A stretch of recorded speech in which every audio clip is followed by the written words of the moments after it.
Hi, my name is Toni Smith. I'm the New York State Director at the Drug Policy Alliance.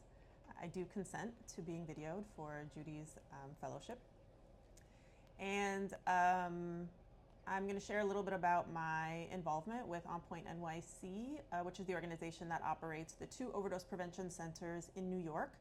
They're the first and currently still only recognized overdose prevention centers in the United States, although more in other states are on the way soon. I work at the Drug Policy Alliance, which is a national policy advocacy organization working to end the drug war in the United States through changing laws, policies, hearts, and minds. And my work is to specifically change laws, hearts, and minds in New York State as it pertains to drug policy and how we treat people who use drugs. And for the past 2 years, I've been working very closely with On Point NYC as they have operated these overdose prevention centers and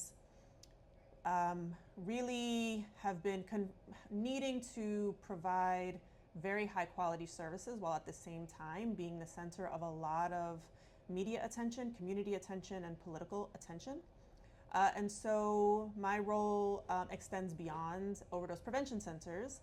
However, as part of my broader policy advocacy work in New York, it has been very important to be a close partner with On Point so that a lot of the requests that they're getting and the kind of considerations that they're needing to navigate that extends beyond service delivery, I am able to provide support and help to translate the work that they are doing here out into public and political messaging. Some of the key considerations as part of this partnership have been thinking about how to reduce the burden on the staff here as they receive requests for tours through the building and helping to be someone who leads some of the tours or supports the staff in leading some of the tours, and then helping to do the follow-up with people who have visited so that that's not on the staff to make sure that people who visited know how to make sense of what they've just seen and how they kind of put in place or actualize what they've learned into their own communities based on touring this place, the centers. It also has included thinking about what materials would be beneficial to have to reduce the burden on the staff in needing to say the same thing over and over again and needing to host tours over and over again. How do we give people the experience of touring and seeing the services for themselves and being transformed by what they see without having to always step foot inside the building? This has been really important for people across the country who maybe are unable to come visit. It's also been important for people in government positions who maybe want to visit but can't or won't for political reasons. And so we have created video content and storytelling and reporting and graphics in order to convey the beauty of what happens at these sites and out in the community as the result of On Point's work while reducing the burden on staff. Another thing that we do together is kind of work together on how we communicate the work that's happening here to the community and through media. We know that media is drawn to very sensationalized headlines, and when it comes to drug use, this often means that media is skewed toward telling negative, provocative stories, often tokenizing stories related to people who use drugs and people who provide services to people who use drugs. And so what gets less attention are the community members who do support these services. I often say that people who support the work of On Point NYC and other harm reduction organizations don't stand on the corner and yell about how much they love the services.